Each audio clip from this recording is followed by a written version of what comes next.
Welcome to Known the Podcast. We're Brooke, Hannah, and Mackenzie, three friends whose goal is to go deeper into the Word and to learn about the God that meets us in our everyday lives. So let's sit, talk, and laugh together as we explore the extraordinary in the ordinary and discover what it means to know God, know ourselves, and make Him known. I have a question to start us out. Oh, okay, we're in. What is something annoying that you are thankful for right now? Oh my gosh.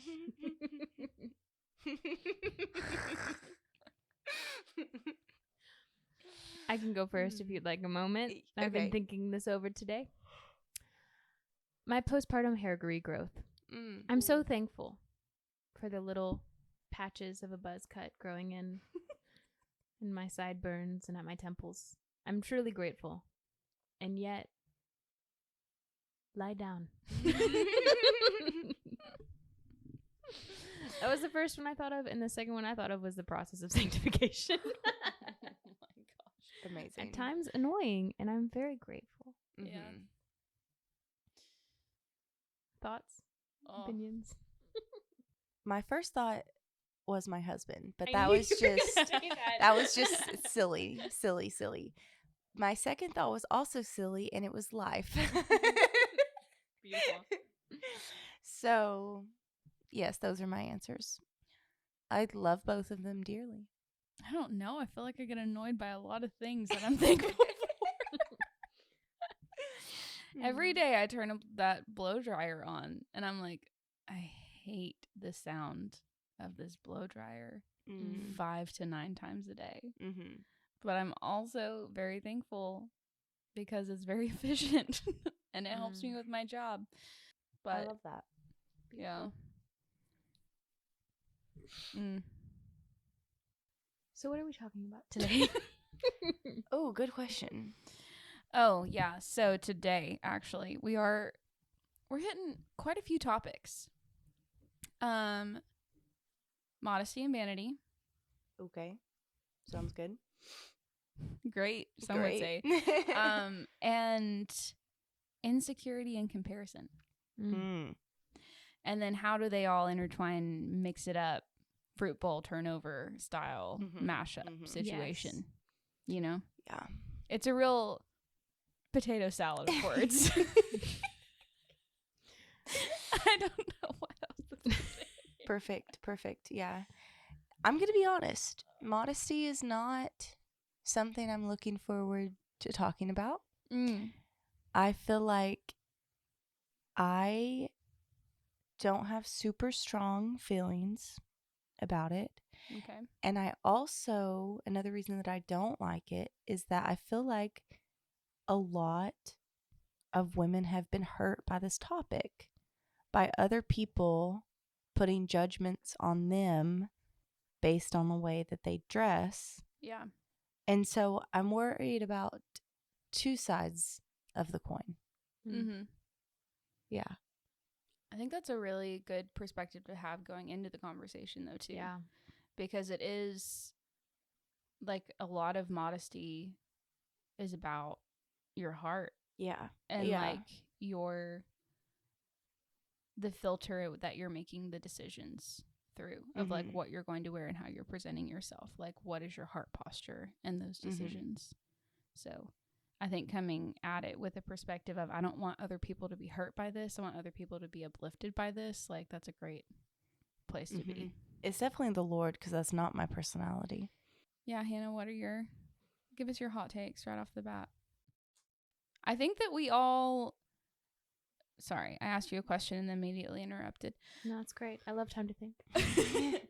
I think that you all will probably hear a few, like, differing perspectives on these topics.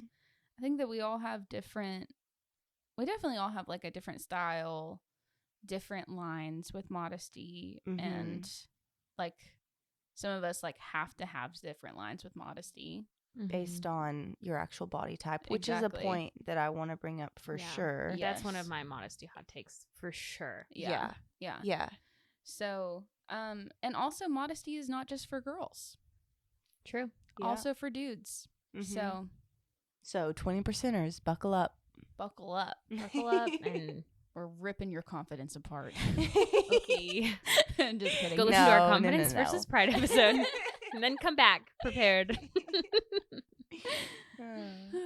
Yeah, I think a good question to start with is, well, no, you had a question, didn't you, earlier that you asked? I don't remember it. Ah, okay.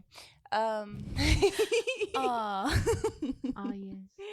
Because you ask it, and then you're like, wait. Oh, I didn't yes, mean to she asked interrupt. me.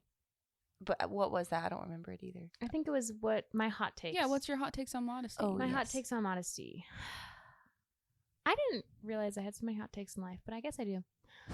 I think one of my hot takes in modesty is that we have both over and under legalized it in the American church. What do you mean by that? I feel like we have either taken it so far to the extreme of if your shorts aren't 3 finger lengths above your kneecap, Yeah. then you are causing all the boys to sin. Mm. Or if your shoulders are exposed, you're causing the boys to sin, or whatever it is. Mm-hmm. We've like over specified it or kind of washed it away because it has hurt people and because it's been too intense to the point of, well, just wear whatever you want and you don't need to take any personal responsibility with the idea of not leading others astray. Mm-hmm. And so I feel like there's kind of this twofold thing. And I think the right answer is somewhere in the middle of that. Yeah. But I think that's one thing. And also I get annoyed when people really try and formulate what is appropriate and inappropriate because every person has a different body type. Yes, I agree. And that has to dictate what is appropriate and not appropriate. Because if not, it makes no sense. Like the girl who is 6 feet tall, how is she supposed to find shorts that long? Yep. You know, like just because she has that much longer of legs doesn't mean that it's necessarily inappropriate. That much more immodest. You know what I mean? Yeah. And so I think everyone has a different line with it, and I think that deserves to be respected. But I also think that there is a component of it that is universal. And that's what I'm curious to see what you all think about that. I think that's good. I think there is a big difference between, when we're talking about modesty, between personal conviction and maybe that universal, like, obligation. Yeah. As Christians that we're supposed to have. So I do think that will be interesting to talk about. I think that we each need to give a little bit of our background in like how we learned what modesty looks like. So like what is our worldview of modesty? For me personally, growing up, I grew up in a Baptist church where there was a lot of like purity culture pushed, which isn't inherently wrong. There is truth to what that whole movement was trying to do, but it was just done in a way that I think did more harm than good in some ways.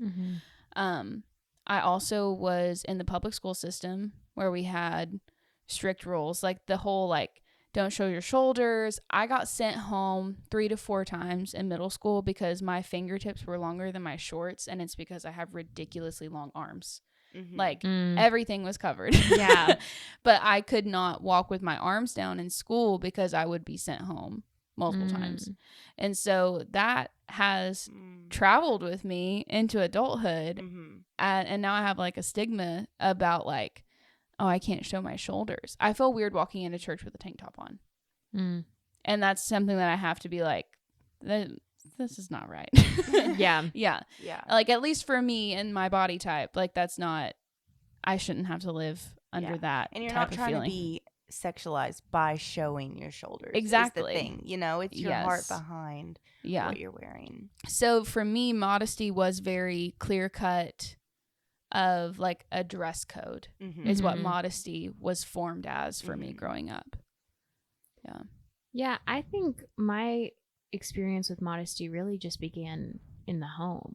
I think the way that my mom dressed and my Nana dressed was always very modest, and they talked about that, and it was and they talked about the reasoning behind that, especially my mom talked a lot about honoring God with our bodies and dressing ourselves in a way that is becoming as women and protecting ourselves and honoring those around us. So I think I had a very good experience with the idea of modesty growing up.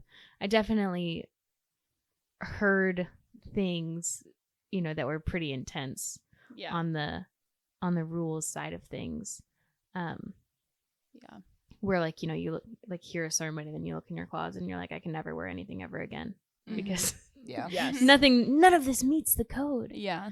But overall, I think I had a good picture of what it was. And I don't think because the heart behind it was taught, I don't think I've had such a wrestle with it because I understood the heart before I understood the rules, even as I was growing up, before I became a woman and my body changed and all of those things, and it became more of an issue, the heart behind those things and how stepping into womanhood felt more natural because those things were taught to me, I think. Yeah.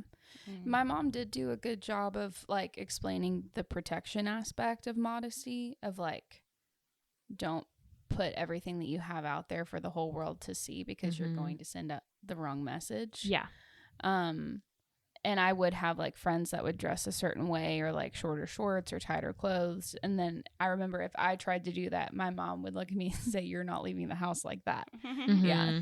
Or I'm not buying you shorts like that, or things like that. Yeah. Yeah. So it wasn't like I wasn't interested in following trends. She was protecting me, but from like a different perspective. And I didn't really have a lot of pushback on it. I think that I inherently knew what she was saying was right for me. Yeah. But there was still like that temptation or that desire to be like everybody else. Yeah. Yeah. I remember growing up, I don't know. I don't think there was a lot of conversations about it until I was older, at least like that I remember. I also, me personally, I didn't really start dressing like a girl until I was like 15, maybe 14 is when I wanted to, I graduated from basketball shorts when I was like 14. I was a real tomboy. So it wasn't an issue until I was older. I do joke with my dad. He never let me wear, like, all my friends in softball had like the shorts with like the softball word on the butt. And he's like, you were never wearing. And we still talk about that today. And I was like, obviously. That's a big dad thing. That's it. Yeah. Yeah. Yeah. Like, no. And obviously, like, that's so valid. But I still joke with him about it. But it is very funny. So I remember stuff like that.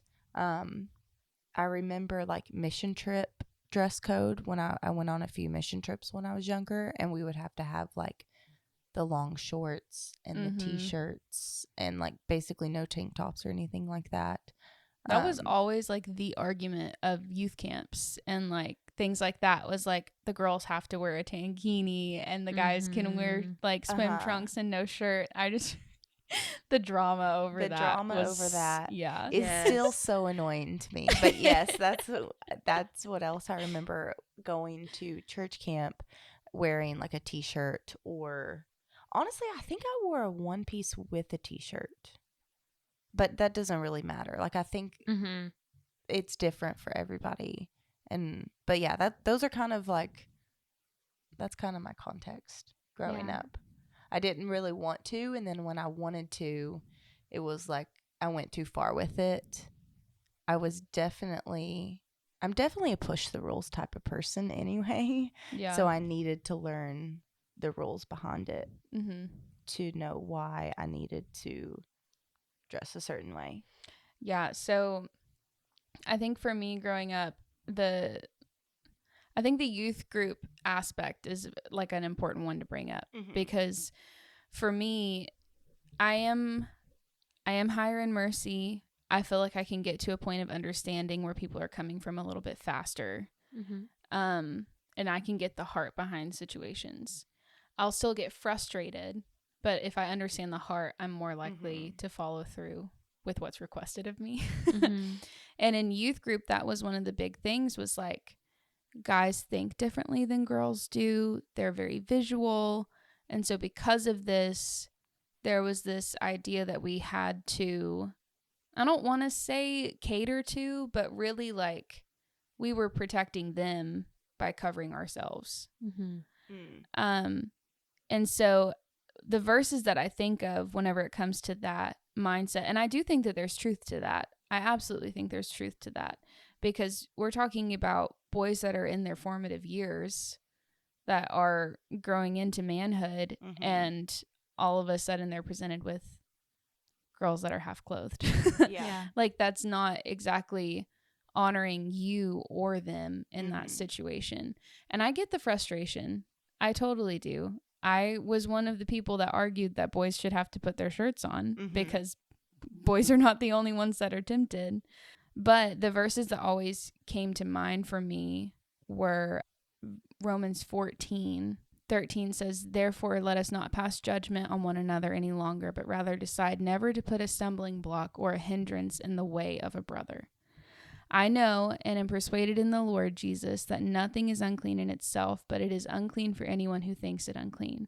For if your brother is grieved by what you eat, you are no longer walking in love. By what you eat, do not destroy the one for whom Christ died." So this is specifically talking about eating foods that have been sacrificed. Yes. So that's the context of these verses. But if we're looking at these verses and thinking about this in modern terms, how are we presenting ourselves as stumbling blocks to other people? So what do you think? I'm going to ask a question back. What do you think? Where is the line of truth in that? I think that's part of this discussion, because I think that we'll probably all have different lines. Because to me, if I read this as a woman that believed that I had to have a head covering and a dress down to my toes, I would use that verse as a reason to do so. But for me personally, walking in the freedoms of what the New Testament brings, I see this as, okay, Lord, I'm going to trust that you are going to tell me how I need to be presented in this situation. Not only how I need to represent myself, but how do I need to represent you in this situation? So I personally believe modesty can be different based on the situation and the people that you're around. I think that's part of the line for me. And my convictions might change on that.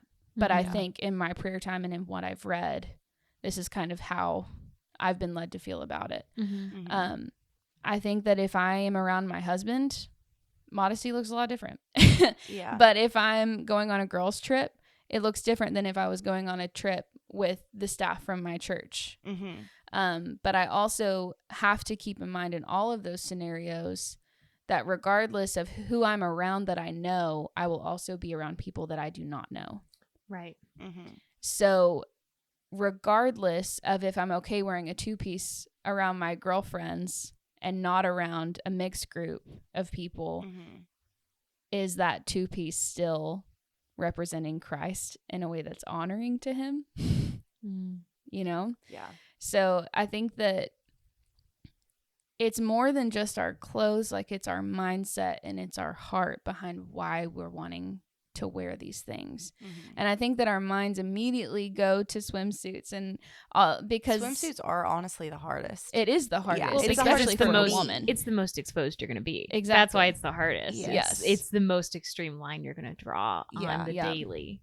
Not the daily, but regularly. But on a regular occasion, especially in the summer or vacation. In public, yeah, in public. That's a great way to put it. I mean, nobody's swimming in the pool in their living room. Yes, definitely. And there is like a comfort aspect to it for girls too. But then at the same time, it's, okay, you might be comfortable, but what about the person next to you? And what about the family down the beach from you? You know what I mean? Like I was convicted on the beach, like most recently whenever we went to the beach. It's like, I don't think that I've really formed what modesty is actually supposed to look like in my life. And I think that I need to work on that with the Lord. Yeah, I would agree. I think that I'm in the same boat. I've never formed strong convictions on a set of rules for me or anybody around me. Mm-hmm. I've always, from what I've come to learn up until now, is modesty is a hard issue. If you're out there trying to dress a certain way to get certain guys to look at you, what are you trying to fulfill within you through your clothes and the way that you present yourself? Yeah. Are you an idol? Are you saying like my appearance is the most important thing? Are you making the clothes and the things that you wear your idol? Like, yeah, because is it materialism? Yeah. Yeah, ultimately, like, that is what it buckles down to, is like vanity and modesty really has to do with idolatry. Mm-hmm. Yes. Which is exactly what you were just saying. And so I've but I haven't like wrote down a list of rules of what I believe. Do I, for me personally, like wearing baggier clothes? Yes. It's the way that I prefer to dress. Mm-hmm. Do I like wearing dresses? Yes. Like I've just started wearing dresses this year, honestly. Like I'm 24. I've stopped wearing basketball shorts at 14 and it took me till 24 to actually enjoy wearing a dress. So like my style has like adapted and changed, Mm-hmm. but ultimately the only time that I've made a list of rules is when I realized I was trying to dress a certain way for control of my appearance. Mm-hmm. Mm. Yeah, I think I just go back to 1 Timothy 2, which I think is a big controversial piece for women. No, you got it pulled up too, you know. So 1 Timothy 2, I'm going to start reading in verse 8.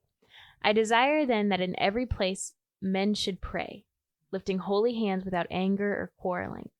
Likewise also that women should adorn themselves in respectable apparel, with modesty and self-control, not with braided hair and gold or pearls or costly attire, but with what is proper for women who profess godliness, with good works. Pause. I sit here reading this with my hair in braids and gold earrings. Whoa. Am I scandalous? Perhaps. So no. No. So I think, again, when we read this, we get really caught up on the word modesty. And I think we really should redefine it as, I mean, it's holiness is what we're talking about, really, is how do we present ourselves as a righteous vessel, a holy representative of the name of Jesus. And I think in our society, in the age of social media right now, we have a really, really big issue with the idea of dying to ourselves in order to do something for someone else. Yeah. We're big on, well, if they're going to look at me that way, then that's their problem. And that is their problem. But if you are dressing in a way to grab that attention or to present yourself in a sexual way and then scorn them for their sexual sin, then your heart is wicked twice. Yeah. Because you're looking at them. I mean, in the beginning it says that men should pray lifting holy hands without anger or quarreling. Right? So he addresses first men in public places. Holy hands, praying to the Lord with peace. And then he talks about these things for women. And a lot of this is not talking about what parts of your body are covered. It's talking about not flaunting your wealth. Yes. That's what a big part of this passage is about. And that's really what it's about. And I think we've twisted that in purity culture era to mean something that it was never intended to mean. Yes. That being said, I don't think it says that because I think that was kind of a given for these women in these churches, because there was a cultural standard for dress that was much more conservative and much more across the board than what we're living in now. I don't think women were walking around in 2-piece bathing suits, and that needed to be a discussion. Exactly. You know what I mean? So I think there is that part of it. I try and be extra careful of it personally because I do feel that conviction. Like I'll use this example, okay? I've nursed both of my babies. And that is not a sexual thing. It's not. It's really, really not. And it shouldn't be, and it should not be viewed that way. And I'm very passionate about that. Yep. That being said, I do not nurse my babies in mixed company.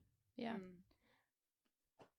Because, one, I refuse to put myself or my child in a situation that could be viewed sexually when it's not. Yeah.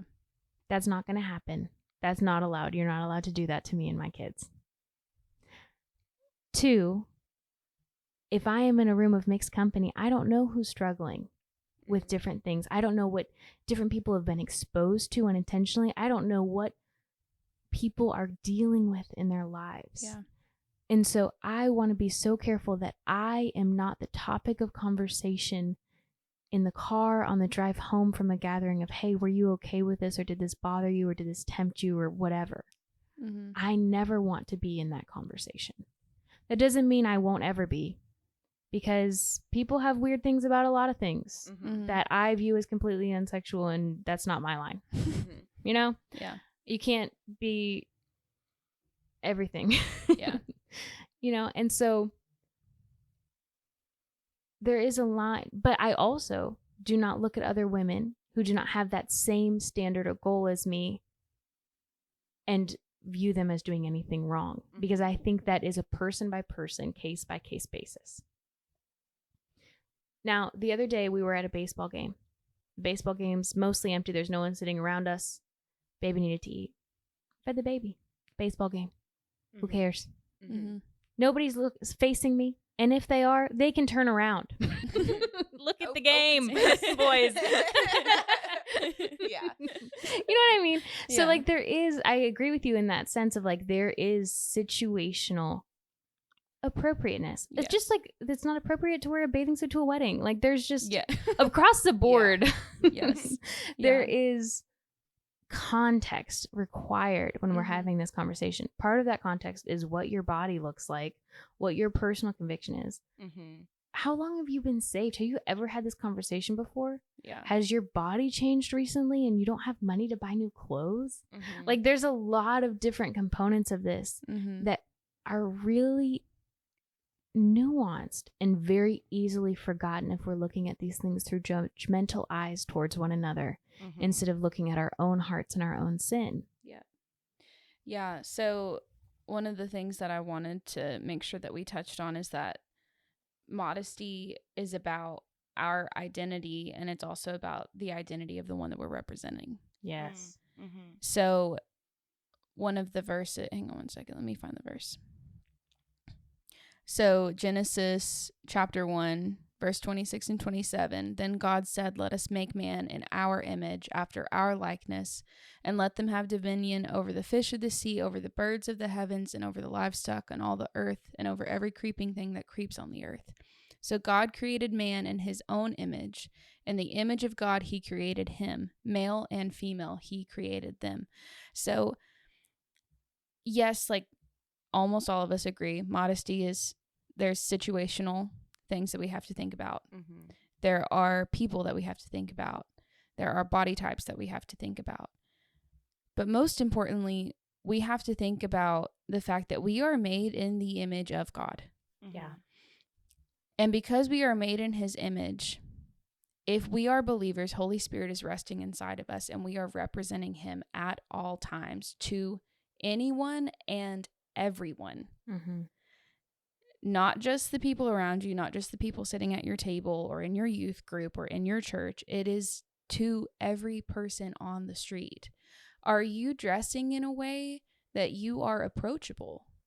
Are you dressing in a way that you can bend over and help somebody pick something up without being afraid of something showing that shouldn't be showing? Yeah. Are you dressing in a way that you are able to serve the people around you as well?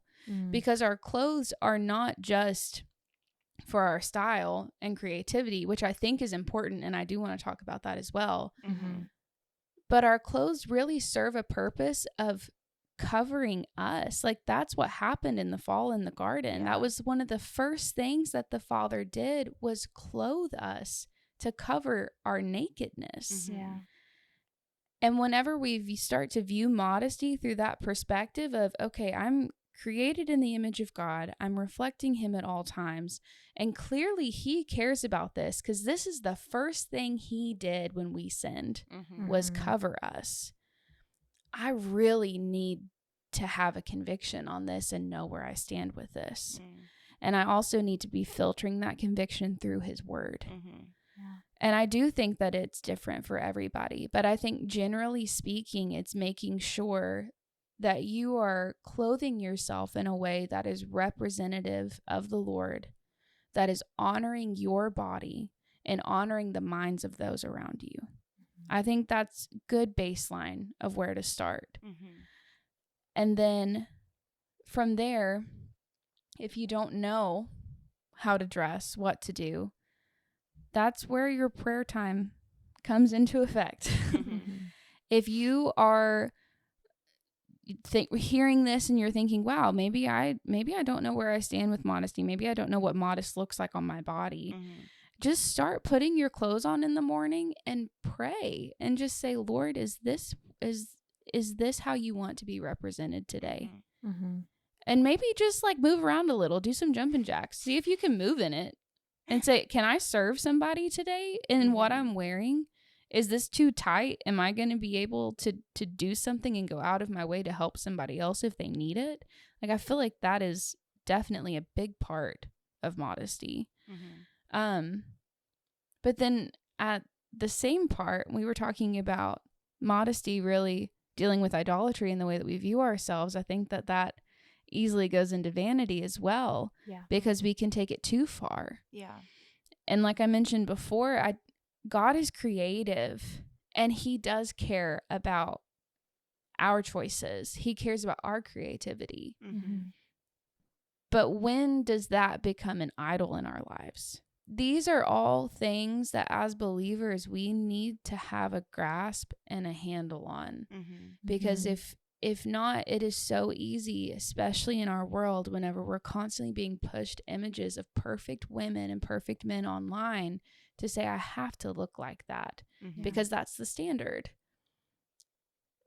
I believe the standard is representing the image of God. And if that's not your standard, then you need to be in the word and you need to be praying. Yeah, and I think also, especially if you're a new believer, look at other women, older women, people whose walks with the Lord you know and respect and admire, and note how they dress. You might not have their exact style or their body type or whatever. You probably won't. But there are general bases that you can figure out, okay, I saw that she wears this to church and this when she comes and meets me for coffee. Let me ask her why she doesn't wear shorts to church, for an example. Or why do you mind talking to me about like your personal opinions and feelings and rules when it comes to modesty? How do you teach your children about this? What were you taught about this? And just having real open conversations, because this is an individual conviction topic that is best fleshed out in community, in my opinion. Because there is a level of, we don't fully know how we are perceived and seen by others. And I think when we find safe places where we can say, hey, does this look all right? Or hey, is this revealing? Or is this see-through? That's always my go-to. I'm always asking people, I'm like, does this look see-through? I can't tell. You know, there are those questions, or does this fit me right? Or whatever. I think having that built-in community and accountability is so helpful in this journey, so that you're not just an island by yourself. Just overthinking everything. Because part of, I think, the big thing where vanity comes in is when we just think altogether too much about ourselves. Absolutely. And whether that is in a proud sense of, look at me, I'm more covered up than her, I would never wear that to this, or whether that, or in, I thrift all of my clothes and I bet she bought that at Target. Everyone has that shirt. You know, like it could be like a bunch of different areas, or, you know, I do get filler and I have the perfect makeup and the perfect hair and the perfect nails, and I don't step foot out of my house unless I look like Miss Dolly Parton herself, you know, which, amen. Loved Dolly. Great. Yeah. Dolly for pres. Dolly. I'm just not on board with it for me. Yeah. But did you see how fast we all go, Dolly? Backed it up. That's nothing against the queen. Blaspheme Dolly in her home state. Never. Oh goodness, I had a good thought. Where did it go? Yes. Okay. So I think that this topic is very important to the Lord, because if we look at Lucifer himself, his fall came from idolizing himself, and the Lord cast him out. And then in turn, he tempted us to fall. And the temptation was idolizing knowledge and wisdom, which led to us feeling guilt and shame about the way that we looked. Because we became aware. We became aware of the way that we looked. We became aware of our nakedness. And I just feel like that is such, I don't know how to put it into words. The heart of the Father is in this. And if you view this topic and you just get frustrated, then really spend some time in prayer and in the Word thinking about this topic. Because it is very, very, very important. And I think it's only going to get more important in the generations to come. Yes. I'm thinking about that a lot as I'm raising 2 little girls. And so I have to teach them everything, about this topic and the things of the Lord.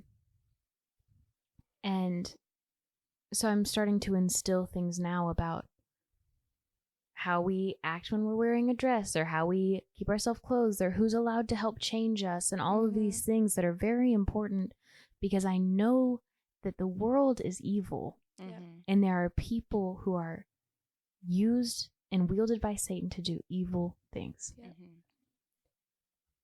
And so I think everyone can understand that and agree with that when it comes to small children. Be like, yes, of course we need to teach them these things. Of course there are evil people in the world. Yes. Okay.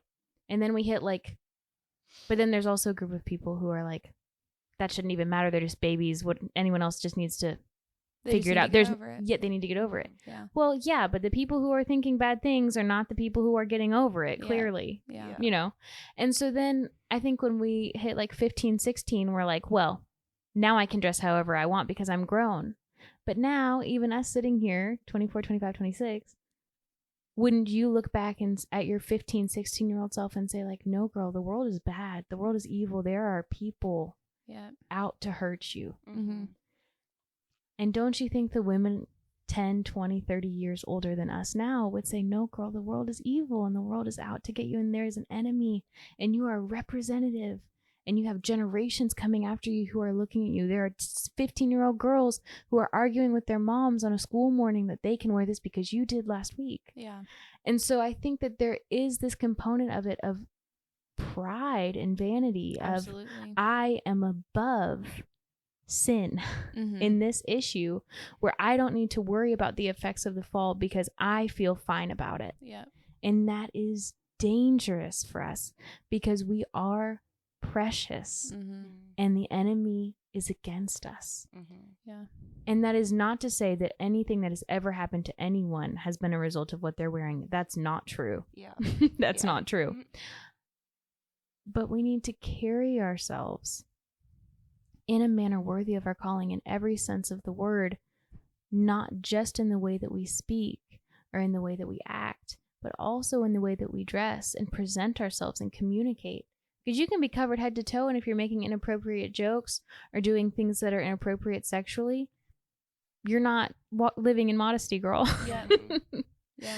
So it's much more nuanced. You know, we see this a lot with Jesus, how he took the law and expounded upon it, where it became so much more than just the rule of the law, but the heart of it, of what are you thinking behind this? What is your intentionality behind this? But the word refers to our body as a temple for the Holy Spirit to dwell. And the temple was majestic and beautiful and layered and protected. And that didn't mean that it wasn't holy. That meant that it was. Yeah. And so the requirement to cover our bodies doesn't mean that they aren't holy. It means that they're worthy of the honor of protection. Mm-hmm. No, that's so good. That's exactly a point that I wanted to make, is we're not covering up out of shame. No. We're covering up because we are sought after. Yeah. Right? Like, going back to modesty in the way that we dress, like, we represent, like Brooke was saying earlier, we are representing the Lord in the way that we are doing this. And it doesn't mean that you have to wear skirts down to your ankles, and like, it's not in the way that you make the rules around what you're wearing. And if you want to do that, that's great. Go ahead. Yeah. If that's your conviction, awesome. Great. But also hold your convictions up to the word. Yeah. And pray through it, and just ask the Lord to make sure that you are viewing that conviction from his word and not from what other people have told you you're supposed to do. Mm-hmm. Because I think that it's important that we really pray about the extremes of things too. And I think that some people are called to extreme convictions. Mm-hmm. Yeah. I know that I have a lot heavier convictions than some other people do about things that are super silly, that people would never be convicted about. So I think each person you need to just hold your convictions up to the word and not to man. Yeah. Yeah. It doesn't have to be a shameful thing. Like, I want to encourage you, when you're listening to this, you can still be stylish and be covered. You can actually be more stylish. I mean, think about layers. Are you kidding me? Like, fall's coming up. Praise God for fall. Yes. Yeah. It's the best way to dress. I mean, I was thinking the other day, I was like, how can I get 3 different layers into this outfit? it's not even below 70 yet. But you know, it's just the point. It's the point that I'm still trying to show my style by dressing covered up and in a way that is still honoring to myself and my husband.